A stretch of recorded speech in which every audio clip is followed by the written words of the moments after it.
ஐயா வணக்கம். வணக்கம். தமிழக வரலாற்றில் இந்தியா முழுவதும் எவ்வளோ கட்சி கூட்டங்கள் நீங்கள் பார்த்துருப்பீங்க. இந்த கரூர் மாவட்டத்தில் நடந்த சம்பவம் மாதிரி உலகத்தில் எங்கேயுமே நடக்கலைன்ற மாதிரி ஒரு இது நடந்திருக்கு. ஒரு 40 பேருக்கும் மேற்பட்டோர் இறந்துருக்காங்க. தமிழக வெற்றி கழகத்தின் தலைவர் விஜய் அவர்கள் பங்கேற்கக்கூடிய அந்த கூட்டத்தில் நடந்திருக்கு. இதை நீங்கள் எப்படி ஐயா பார்க்குறீங்க? உயிரிழந்த சொந்தங்களுக்கு என்னுடைய ஆழ்ந்த இரங்கலை தெரிவிச்சுக்கிறோம். இது ஈடு செய்ய முடியாத மிகப்பெரிய இழப்பு. அதிலும் 7 குழந்தைகள் இறந்தது ஏற்றுக்கொள்ளவே முடியாது. நம் சமுதாயத்தோடைய வருங்கால தலைமுறை. அதிலிருந்து 2 நாளாக என்னால் மீள முடியல. அந்த இது மனசுக்குள்ள ரொம்ப பெரும் வலியை ஏற்படுத்தியிருக்கு. அந்த சிறு குழந்தைய இழந்த அந்த தந்தையோட புலம்பெல்லாம் இன்னும் என் காதில் கேட்டுக்கிட்டே இருக்குது. இதை எப்படி கடந்து போகக்கூடிய ஒரு விஷயமானு பார்த்தா நிச்சயமாக கடந்து போகிற விஷயம் இல்லை. இது முதல் முறையான்னு கேட்டால் இது முதல் முறையும் இல்லை. இது மாதிரி கூட்ட நெரிசலில் நம்ம தமிழ்நாட்டில் நடந்த மிகப்பெரிய ஒரு விபத்துன்னு பார்த்திங்கன்னா கும்பகோணத்தில் நடந்த மகாமக விபத்து. ஜெயலலிதா அவங்க ஆட்சியில் இருக்கும்போது அந்த மகாமக விபத்தில் 46 பேருக்கு மேலே, அது இன்னும் அதிகமாக இருக்கும், ஆனால் அவ்வளோதான் கணக்கில் காமிச்சாங்க. அது மாதிரி ஒரு இழப்பு தான் இங்கே நடந்திருக்குது. ஆனால் மகாமக இழப்பு வேற, இங்கே நடந்த உயிரிழப்பு வேற. ரெண்டையுமே வேறுபடுத்தி பார்க்கணும். இங்கே இப்போ முதல்ல நம்ம ஒரு விஷயத்தை தெளிவுபடுத்திக்கணும் நான் விரும்புகிறேன். இது ஆளுங்கட்சியோடைய சூழ்ச்சின்னு ஒரு விஷயம். இன்னொன்று இது தாவேகா நிர்வாக கோளறுபடின்னு ஒரு இது. இன்னொரு பக்கம் மக்களோட அறியாமையோடைய வெளிப்பாடுன்னு சொல்கிறேன். இப்போ இதில் எது உண்மை, இல்லை காவல்துறையோட தோல்வி? இதில் எது உண்மை? எது உண்மைன்றது முதல்ல நீங்களும் நானும் ஏற்றுக்கிறத விட இந்த தாவேகா கட்சியினர் ஏற்றுக்கணும். இதில் முதல் குற்றம் சொன்னீங்கன்னா என்னென்னா, இந்த கூட்டத்தை ஒருங்கிணைச்சது தாவேகா. அந்த கட்சி தான் இந்த கூட்டத்தை ஒருங்கிணைச்சது. இன்றைக்கி இவ்வளோ பெரிய உயிரிழப்பு ஏற்பட்டு மிகப்பெரிய ஒரு சோகத்தை தமிழ்நாடு வரலாற்றில் பதிவு பண்ணியாச்சு. சரி, நடந்துருச்சு. அதுக்கு தார்மீக பொறுப்பு ஏற்கணும்ல. ஆமாங்க, நாங்கள் எங்கள் கட்சியில் நடத்தின ஒரு கட்சி நிகழ்வு. இதில் தெரிஞ்சோ தெரியாமலோ ஏதோ ஒரு இது தவறுனால இந்த உயிரிழப்பு ஏற்றுச்சு, அதுக்காக நாங்கள் பொறுப்பேற்கிறோன்னு சொல்லி அந்த கட்சியினர் பொறுப்பு ஏற்றுக்கணும். இது இப்போ வரைக்கும் யாருமே செய்யலைன்றது மிகப்பெரிய மன வருத்தத்தை தருது. அப்போ அவங்களுடைய இயலாமையை இதில் கோடிட்டு காட்டியே ஆகணும். இதை நீங்கள் என்ன வேணாலும் சொல்லலாம். அப்போ விஜய் அறிக்கை கொடுத்தாரு, அதுக்கப்புறம் நிவாரணம் கொடுத்துரு. நிவாரணம் முதல்ல பார்த்தீங்கன்னா நீங்கள் அரசியல் கட்சின்னு காமிக்கிறதுக்காக நிவாரணம் கொடுக்குறீங்களா? நிவாரணம் எல்லாத்தையுமே சரி செஞ்சிருமா? இது என்னது? இது என்ன மாதிரி நடவடிக்கை, என்ன மாதிரி போக்கு இது? நிவாரணன்றது என்னங்க? நிவாரணன்றது என்ன? ஒரு தெரியாமல் டக்குன்னு நடந்துட்டு ஒரு ஆக்சிடென்ட், ஒரு விபத்து, அதில் நிவாரணம் கொடுக்கணும், அது வேற. ஏன்னா அது இட்ஸ் நாட் எ பிளான்டு, எதிர்பாராமல் நடக்கிறது. ஆனால் இது அப்படி இல்லை. இங்கே நடந்த இறப்பு அப்படி நடக்கவே இல்லை. இது கிட்டத்தட்ட ஒரு 12 மணி நேரம் போராட்டம். ஏன்னா காலையிலே மக்கள் கூடுறான். நீங்கள் சாயந்தரம் தான் வர்றீங்க, மாலை நேரத்தில் 5 மணி போல் தான் வர்றீங்க. காலையில் 7 மணிலேருந்து ஒரு பெருங்கூட்டம் அங்கே நிற்கிது. அவங்களுக்கு எந்த விதமான வசதி வாய்ப்புகள் செய்ய முடியாது. அதுதான் உண்மை. அங்கே சொல்கிறாங்க தண்ணி ஏற்பாடு பண்ணல, சாப்பாடு ஏற்பாடு பண்ணல, அதெல்லாம் அங்கே வாய்ப்பே. அங்கே இருக்கிற கூட்டத்துக்கு அந்த மாதிரி ஃபஸ்ட்டு ஒரு இட வசதி கூட உங்களால் செய்ய முடியாது. ஏன்னா அங்கே மக்கள் நிற்கவே இடம் இல்லை. இன்னும் அதுக்கப்புறம் இன்னொன்று பார்த்தீங்கன்னா, இப்போ சரி அதெல்லாம் நான் அப்புறம் வர்றேன். முதல்ல இப்படி ஒரு மிகப்பெரிய விபத்து ஏற்படுத்தி, அந்த விபத்து ஏற்படுத்தின்னு தான் ஏற்பட்டுன்னு நான் சொல்லவே மாட்டேன். இது ஏற்படுத்தின விபத்து, ஏற்பட்ட விபத்து கிடையாது. தயவுசெய்து இதை மக்கள் தெளிவாக புரிஞ்சுக்கணும். இது ஏற்படுத்திய விபத்து. ஏன்னா இவ்வளோ பெரிய கூட்டம் வருதுன்னா அந்த கூட்டத்தை நம்மளால் சமாளிக்க முடியுமா? அந்த கூட்டம் எப்படி வரும், எப்படி போகுன்ற அந்த வழிமுறைகள்லாம் தெரியாமல் ஏதோ போகிற போக்கில் தன்னுடைய சுய லாபத்துக்காக, தன்னுடைய அரசியல் லாபத்துக்காக பெருங்கூட்டத்தை காட்டுறது இந்த அரசியல்வாதிகளுடைய அவன் பொது புத்தியில் ஏறி போச்சு. அரசியல்வாதினாலே தாங்கிட்ட எவ்வளோ கூட்டம் இருக்குன்னு காட்டுறது வந்து அவனுங்களுடைய பிறவி குணமாகி போச்சு. அதுக்காக அப்பாவி மக்களுடைய உயிர் போயிருக்குது. இன்னைக்கு அந்த அரசியல் கட்சியில் இருக்கிறவன் ஒருத்தன் கூட சாகலை, அந்த அரசியல் கட்சியில் ஒரு தொண்டன் சாகலை. அப்பாவி பொதுமக்கள் அறியாமையினால வந்து செத்து போயிருக்காங்க. இப்போ இதுக்கு வந்து இந்த தாவேகா கட்சி முழு பொறுப்பேற்று முன்னாடி வந்து நின்றுக்கணும். இதுக்கே உன்னால் பொறுப்பேற்று முன்னாடி வந்து நிற்க முடியாதப்ப நீ எப்படி மக்கள் பிரச்சனைக்கு நிற்பன்னு நான் நம்பணும்? இந்த மக்கள் ஏன் நம்பணும் உன்னைய சொல்லு, ஒரே ஒரு காரணம் சொல்லு. இப்போ அவர் கூட்டத்துக்கு வந்தால் திருப்பியும் நெருக்கடி ஆகும். அவர் ஏங்க வரணும்? அவர் ஏன் வரணும்? 2ஆம் கட்டம் 3ஆம் கட்டம் 4ஆம் கட்டம் யாருமே இல்லையா? யாருமே இல்லையான்னு கேட்குறேன். அவங்க மீது வழக்கு போட்டிருக்காங்க. வழக்கு அப்புறம் என்ன நான் பேசிட போகிறேங்க? வழக்கு போடுறது விஷயமாங்க. நீ வந்து நின்றுக்கணும்டா. உன் பொண்டாட்டி பிள்ளை செத்துந்தான் வந்து நின்றுப்பல்ல. உன் பொண்டாட்டி பிள்ளை செத்துந்தான் வந்து நின்றுப்பே நிற்க மாட்டியா? எவனோ ஒருத்த செத்துட்டான் ஓடிட்டீங்க எல்லாரும். எப்படி இந்த கட்சி பொறுப்பு இல்லைன்னு சொல்ற? எப்படி பொறுப்பு இல்லைன்னு சொல்ற? நீ நீ நீ நீ நீ ஆர்கனைஸ் பண்ணாத இந்த ஒரு விஷயத்துக்கு மக்கள் வந்தான். நீ ஆர்கனைஸ் பண்ணதுனால வந்தான். அப்ப நீ பொறுப்பு ஏற்கணுமா இல்லையா? உனக்கு பொறுப்பு இருக்கா இல்லையா? நீ கூட வந்து நின்றுக்கணும். இதெல்லாம் தட்டி கழிக்கிற விஷயம். நான் வந்தா கூட்டம் வந்துடும், மயிர் வந்து பேசக்கூடாதுன்னு பார்க்குறேன். காவல்துறை யாரை பற்றியும் பேசாதீங்க. இது முதல்ல வந்து இது கூட்டத்துக்கு யார் ஒருங்கிணைச்சானோ அவன் வந்து முன்னாடி பொறுப்பேற்கணுங்க. அவன் பொறுப்பேற்றுட்டு அவன் மேலே குற்றம் இருக்கா இல்லையான்னு சொல்லி அப்புறம் அவன் சொல்லிக்கிட்டோம். நான் வந்து பொறுப்பேற்றுக்கிறேன் முதல்ல. ஏன்னா தவறு நடந்துருச்சு. நடந்த தவிர யாராலையும் சரி செய்ய முடியாதுங்க. உயிர் போனது தாங்க. எந்த பாவம் அறியாத குழந்தை செத்து போச்சுங்க. அவனுக்கு விஜய் யாருன்னு தெரியாது, இங்கே என்ன கூட்டம் நடக்குதுன்னு தெரியாது, எதுக்காக கூடுனாங்கன்னு தெரியும், எதுவுமே தெரியாத ஒரு குழந்தை செத்துருக்குங்க. யாருங்க பொறுப்பு? யார் பொறுப்பு? நீங்கள் சொல்லிட்டீங்க. நான் வந்து கூட்டம் நடத்தும் போதே அறிவிப்பு கொடுத்துட்டேன், முதியவர்கள் வராதிங்க, பெண்கள் வராதிங்க, குழந்தைகள் வராதிங்க சொல்லிட்டா கடமை முடிஞ்சிருச்சா? எல்லாருமே அங்கே சொல்லலாம், எல்லாரும் சொல்லலாம். அதை கட்டுப்படுத்தக்கூடிய திறன் இருந்தால் தான் நீ நடத்தணும். அது இல்லைல்ல. ஏன்னா இது முதல் முறை இல்லை. தொடர்ந்து 4-5 கூட்டம் நடத்திட்ட, ஒவ்வொரு இடத்துலையும் வந்து கூட்டம் அளவுக்கு அதிகமாக வருது. அப்போ இங்கே வந்து ஏதோ ஒன்று நடக்க போகுதுன்றது தெரியுது. அப்போ நீ ஒரு கட்டத்துக்கு மேலேயாவது நீ உன்னைய திருத்திக்கணுமா இல்லையா? இல்லை, இப்போ 4-5 கூட்டம் நடத்தி அந்த கூட்டத்தில் அது மாதிரிலாம் அசம்பாவிதம் நடக்கல. ஆனால் கட்டுப்படுத்த முடியாத ஒரு கூட்டம் இருந்ததை பார்த்தீங்களா, பார்க்கலையா? அசம்பாவிதம் நடக்கலைன்றது அதிசயம். அதுக்காக நீங்கள் வந்து சோதனையை தொடர்ந்து நடத்திட்டே இருப்பீங்களா? ஏங்க, கயிறு மேலே ஒருத்தன் நடக்கிறாங்க, ஒரு சர்க்கஸ் பண்ணுறாங்க, கயிறு மேலே அவன் நடந்து போகிறான், விபத்து நடக்கலை, அதனால் நீ ஏறி நடந்துட முடியுமா? அது நடந்துட முடியுமா? ஒரு முறை போயிடல, 2 முறை போயிடல. அதுக்காக அதை வந்து நீ பொதுப்படுத்த முடியாது. ஒரு கூட்டம், அன்கண்ட்ரோல்டு க்ரௌடு. உங்களால் எந்த ஒரு கூட்டத்தில் அதாவதுங்க அசம்பாவிதம்னு ஒன்று, அதாவது ஒரு அளவுக்கு அதிகமாக எதிர்பாராத ஒரு சத்தமோ எதிர்பாராத ஒரு கூச்சலோ ஏதோ ஒன்று அந்த கூட்டத்தில் ஏற்பட்டால் அந்த கூட்டம் தெரிச்சு ஓடும் போது தவறி விழுந்துட்டேன்னா நிச்சயமாக சொல்கிறேன், மனிதாபிமானம் உள்ள யாராக இருந்தாலும் அந்த தவறி விழுந்தவனை கூட தூக்க முடியாதுங்க. அவனை தூக்க நீ குனிஞ்சேன்னா ஒன்னையே இடித்து தள்ளிட்டு போயிடுவான். இது வந்து நிதர்சனமான உண்மை. என்னடா மனசாட்சி இல்லாமல் நீயும் ஓடிட்டேடான்னா வேற வழி இல்லை, அங்கே முடியாது. அந்த கூட்டத்தில் ஒன்னால் டக்குன்னு ஒருத்தனை குனிஞ்சு தூக்கலாம் முடியவே முடியாது. அதுதான் யதார்த்தத்தை புரிஞ்சுக்கணும். சும்மா மனிதாபிமானம் பேசக்கூடாது, யதார்த்தத்தை பேசணும். ஆக இது என்னுடைய இந்த குற்றத்துக்கு முதல் காரணமே தாவேகா தான். இது வந்து அரசியல் ரீதியாக நான் இதை பதிவு பண்ணலை, மனசாட்சி ரீதியாக மனிதாபிமானத்தோடு இதை நான் பதிவு பண்ணுறேன். உங்களை நான் குற்றவாளி ஆக்கணுன்றது என்னோட நோக்கம் இல்லை. நீங்கள் குற்றத்தை ஏற்றுக்கிட்டு தான் ஆகணும். காரணம், அதை ஆர்கனைஸ் பண்ணவங்க நீங்கள் தான். அதுக்கு பிறகு அதுக்கு நீங்கள் வந்து என்ன இதுவோ நீங்கள் நியாயமோ அதை நீங்கள் மக்களுக்கு புரிய வைங்க, கற்பீங்க. ஆனால் எதுவோ ஒன்று அது நடத்துனது நீங்கள் தான். அதுக்கு நீங்கள் பொறுப்பேற்றே ஆகணும், அதை நீங்கள் செய்யணும். இது என்னோட முதல் இது. இரண்டாவது இது பார்த்தீங்கன்னா, காவல்துறையை குற்றவாளி ஆக்குறாங்க. காவல்துறையை குற்றவாளி ஆக்கிறத நான் ஏற்றுக்க முடியாதுங்க. ஏன்னா ஒரு சில வீடியோலாம் பார்க்குறோம், காவல்துறை அவங்கள வந்து ஒரு ஓரமாக நிறுத்தி வச்சு காவல்துறையெல்லாம் பாதுகாப்பு நின்று அவங்கள தடுத்து ஒரு அரணாக தான் நிற்கிறாங்க. எவ்வளோ கூட்டத்தை ஒரு காவலாளியாக ஒரு காவலரால் பாதுகாக்க முடியும்னு நினைக்கிறீங்க? 10,000 பேர், ஒரு 20, ஆனால் ஆளுக்கு ஒரு காவலர் போட முடியுமா?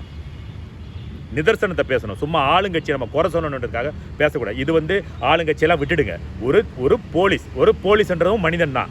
அவனும் அங்கே நிற்கிறான். எத்தனை மிஞ்சி போனால் நான் அங்கே ஒரு 25,000 பேர்னு வச்சுங்க, அதுக்கு மேலே கூட கூடியிருக்கலாம். 25,000 பேரை கண்ட்ரோல் பண்ணுறதுக்கு எவ்வளோ போலீஸ் போடணும்னு நினைக்கிறீங்க? எவ்வளோ போலீஸ் போட்டால் இந்த விபத்தை தடுத்துருக்கலாம்னு நினைக்கிறீங்க? நீங்களே சொல்லுங்கள். சொல்லுங்கள், எவ்வளோ போலீஸ் போட்டிருந்தா நிறுத்திக்கலாம்? எவ்வளோ போலீஸ் போட்டாலும் நிறுத்திருக்க முடியாது. அந்த 25,000 பேரில் நீங்கள் பாதி போலீஸ் போட்டிங்கன்னா அவங்க ஒரு கூட்டமாக இருப்பாங்க, அவ்வளோதான். விஜய் வந்து அரசியல் தலைவர்ன்றதை தாண்டி ஒரு நடிகர்ன்றது எல்லாருக்கும் தெரியும். அது அரசாங்கத்துக்கு தெரியும், காவல்துறைக்கும் தெரியும்.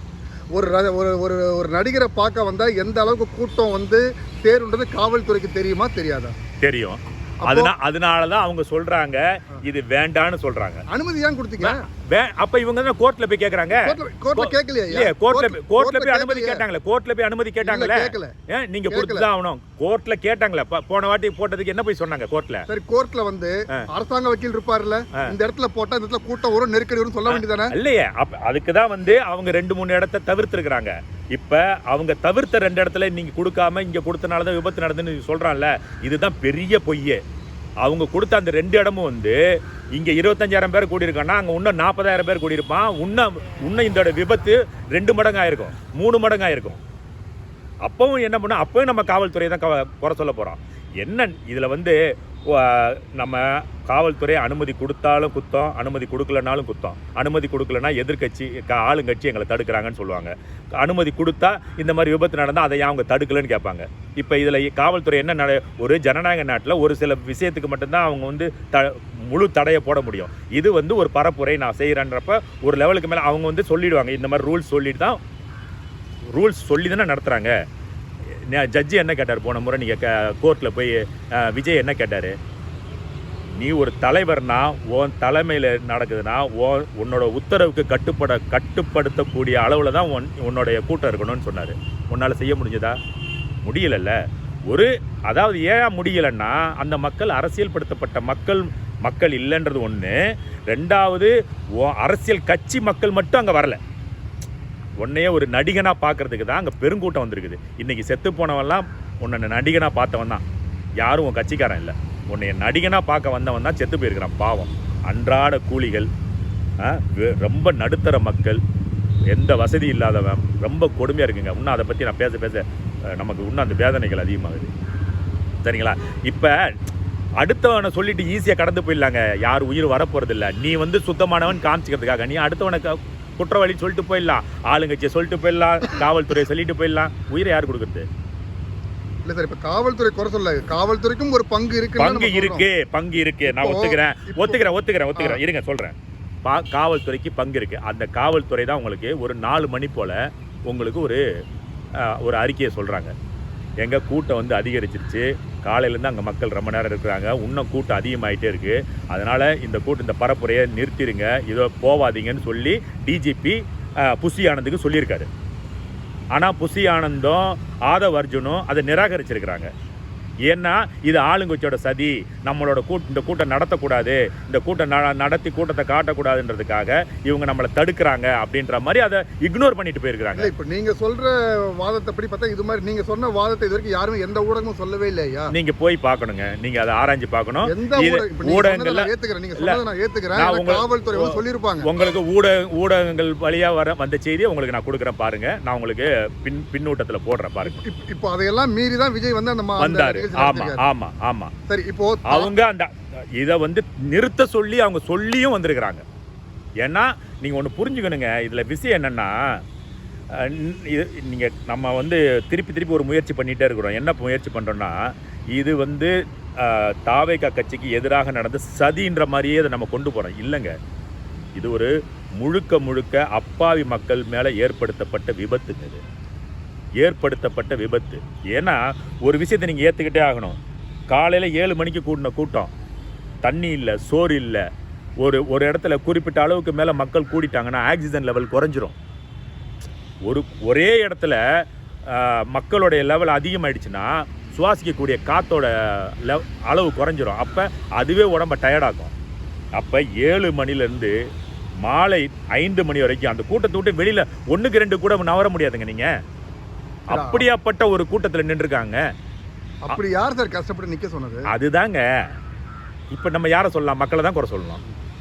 இப்போ அடுத்து நம்ம அங்கே தான் வரணும். இந்த இடத்துல எந்த ஒரு பாதுகாப்பு வசதியும் இல்லை, எதுவுமே நம்ம இது பண்ண முடியும்னு சொல்லிட்டு அங்கே இருக்கிற மாவட்ட ஆட்சியரோ யாராச்சும் ஒரு அறிவுறுத்தல், சார் இப்போ வந்து சட்டப்படி தான் சார் நடக்கணும்னு சொல்லிட்டு கோர்ட்டு சொல்லிருக்கு.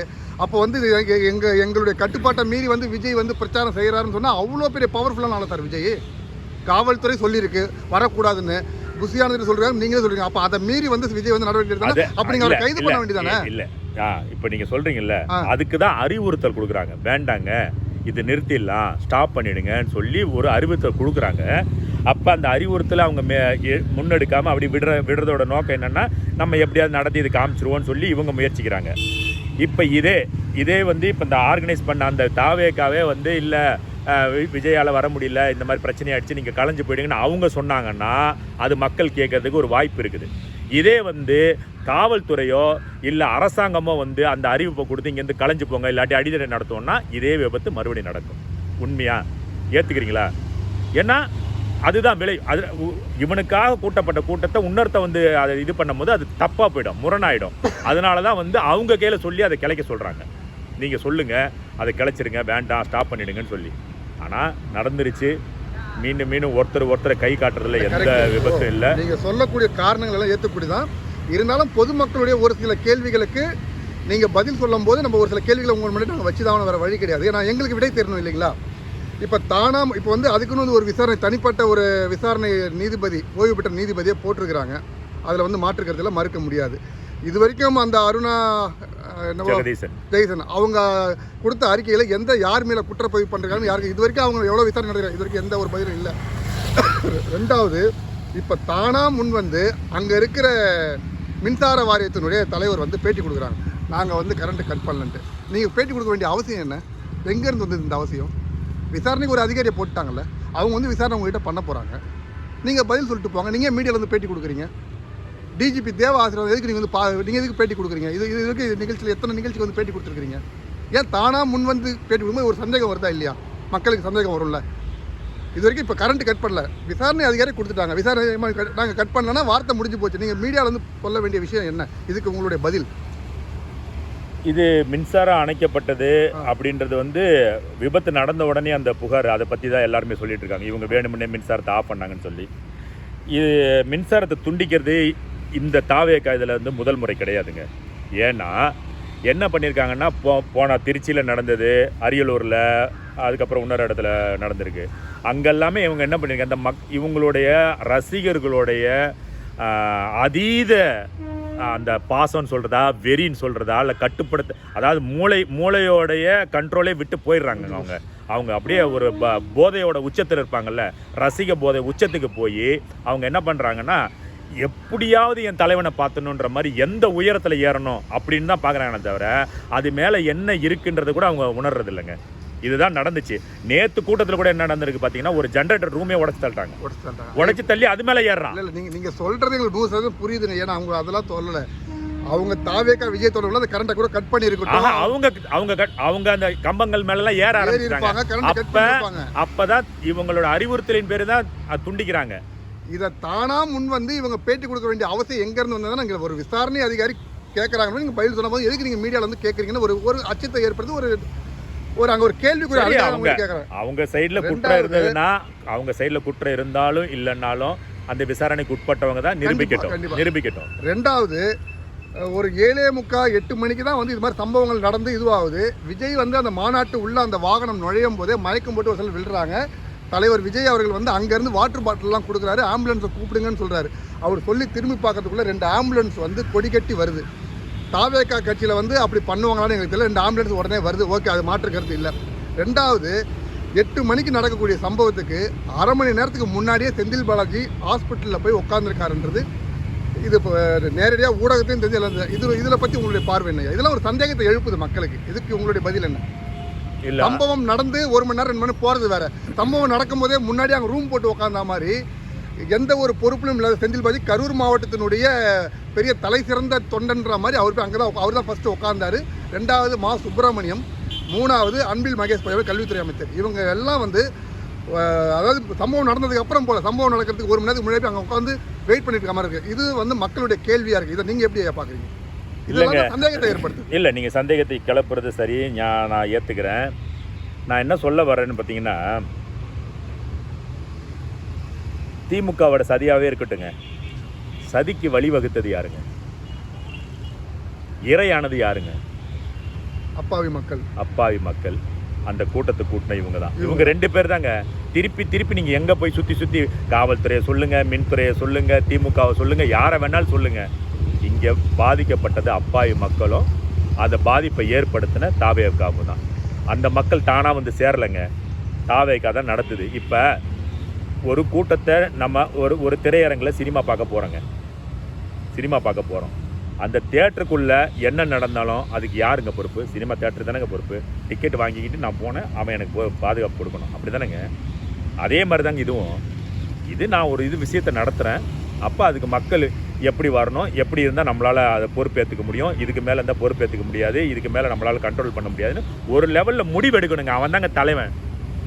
இந்த மாதிரி சூழ்நிலைகளை உன்னால் கையாள முடியலன்னா இந்த நாட்டில் இது மாதிரி 1000 பிரச்சனைகள் இருக்குது, 1000 சூழ்நிலைகள் இருக்குது. அதெல்லாம் நீ எப்படி எதிர்கொள்வ?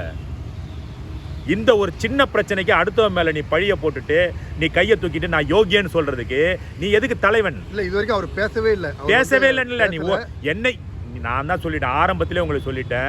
நீ எப்போ முன்ன இதுக்கு நீ பொறுப்பு ஏற்கலையோ அப்போவே நீ தோல்வி அடைஞ்சிட்டேன்னு நான் சொல்கிறேன். நான் இது அரசியல் ரீதியாக சொல்லலை, 100க்கு 100 நான் சொல்கிறேன். இது அரசியல் வன்மத்தோட பேசவே இல்லைங்க.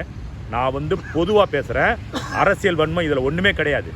நம்மளால் ஒருங்கிணைக்கப்பட்ட ஒரு கூட்டத்தில் இந்த விபத்து நடந்துருச்சு. அப்போ அதுக்கு நம்ம தார்மீக பொறுப்பேற்கணும்னு நீ என்ன லாஸ் ஆனாலும் பரவாயில்லைங்க, அதை நான் பொறுப்பேற்கிறேன்னு முன்னாடி நின்றுதுன்னா உன்னை நான் தலைவன் ஏற்றுக்கலாம்.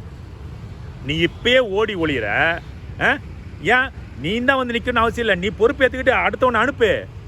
2ஆம் கட்டம் 3ஆம் கட்டம் 4ஆம் கட்டம்னு எல்லாம் பொறுப்புக்காக முன்னாடி நிற்கிறான்ல. இப்போ ஏன் இந்த பொறுப்பை தட்டி கழிச்சிட்டு போகிறான்? ஏன் போகிறான்? அதை நீங்கள் இந்த கேள்வி கேட்குற தாவேக்கா தற்கூரிகள் அத்தனை பேருக்கும் இந்த கேள்வி நான் முன்னாடி வைக்கிறேன். உன் கட்சியை சார்ந்தவன் ஏன் முன்னாடி சுய பொறுப்பு எடுக்கிறோம்? அவன் ஆமாங்க, இந்த விபத்து நடந்துச்சுங்க, அதுக்கு நாங்கள் முழு பொறுப்பு எடுத்துக்கிறோம், அதுக்கு என்னவோ நாங்கள் பார்க்குறோம், இனி வருங்காலங்களில் அது நடக்காமல் இருக்கிறதுக்கு எடுக்கிறோம், இல்லாட்டி இதை நாங்கள் தவிர்க்கிறோம்னு சொல்லிட்டு போகிறதுக்கு என்ன கஷ்டம்? சார், தாவேகள் தொண்டர்கள் உருவாகல சார், ரசிகர்கள் தான் இருக்கிறாங்க. அப்போ எதுக்குங்க கட்சி நடத்துறீங்க? அதுக்கு தான் சொல்கிறாங்க அரசியல் படுத்துங்க, அதுக்கு பிறகு அரசியலில் நில்லுங்கன்னு சொல்கிறாங்க. நீ எதுவுமே பண்ணல, அறக்க பறக்க ஆக்கின சொத்தை ஆக்கி தின்னுட்டு போயிடணும், இருக்குதுல ஆக்கி தின்னுட்டு போயிடணும்னு பார்த்தா எப்படிங்க ஆகுறது? அப்போ நீ உன்னோட சுயநலத்தில் தெரியுதா?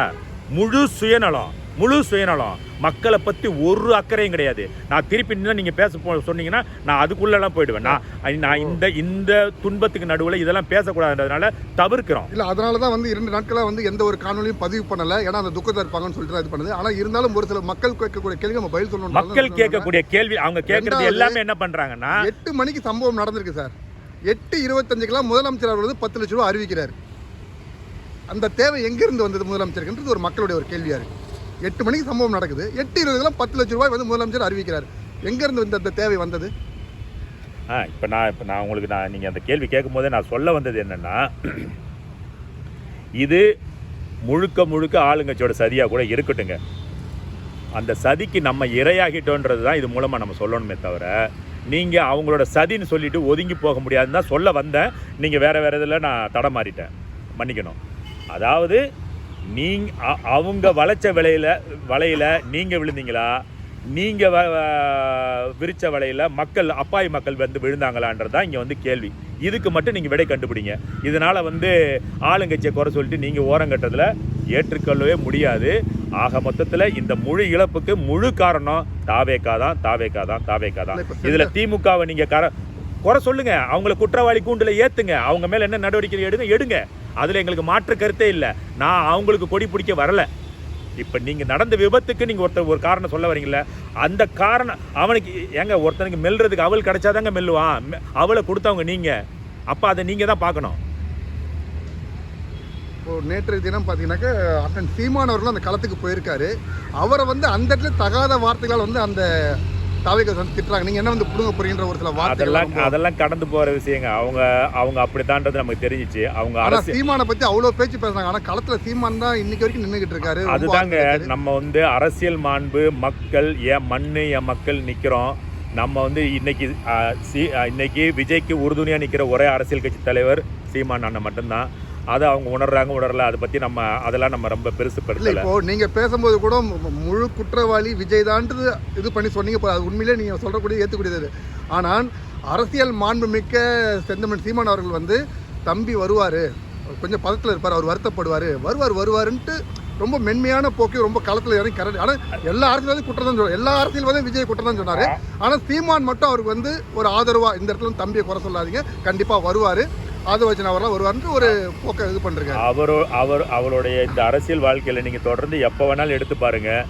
அவர் வந்து கொள்கை கோட்பாடு வேற, தனி மனித மாண்பு வேறன்றத அவர் எப்போவுமே கடைப்பிடிக்கிற ஆள் தான். அவரை பற்றியே திட்டினவனை சரி, அவனை பற்றியே வஞ்சனை செஞ்சவன், அவருக்கே வன்மம் செஞ்சவங்க யாராக இருந்தாலும் சரி நீங்கள் பார்த்துருப்பீங்க. உதாரணத்துக்கு பல பேரை சொல்லலாம், நான் அதை சொல்ல விரும்பலை. அவர் வந்து அவங்கெல்லாம் அந்த மாதிரிலாம் செய்யும் போது கூட அந்த மாண்பு, மனித மாண்பு, அது பிரகாரம் அவர் கூட அந்த பிரச்சனைகள்லாம் வரும்போது அவங்க கூட நின்று தான் களமாடி இருக்காரு. அதனால் இந்த இடத்துலையும் வந்து அவர் கூட தான் நிற்கிறாரு. ஏன்னா அரசியல் துவக்கம் அவர் ஆரம்பத்திலேருந்து அவருக்கு திருப்பி விஜய்க்கு சொல்லிகிட்டே இருக்காரு, நீ அரசியல் படுத்து நீயும் அரசியல் படு, அதுக்கு பிறகு களமாடுன்னு சொல்கிறாரு. ஆனால் அதை அவர் வந்து தொடர்ந்து நிராகரிச்சுட்டு களமாடி இன்றைக்கி இவ்வளோ பெரிய உயிரிழப்புகள் ஏற்பட்டிருக்கு. அதுக்கு தாவேகா முழு பொறுப்பெடுத்து இது மாதிரி ஒரு விபத்துகள் மறுபடியும் நடக்காமல் இருக்க நீங்கள் என்ன ஒரு சிறந்த முடிவை எடுத்து மக்களுக்கு தெரிவிக்கணும். உங்கள் கட்சி அரசியல் பட்டு மென்மேலும் நல்ல வளர்ச்சி அடையணும் வாழ்த்துறோம். நன்றி, வணக்கம். நன்றி.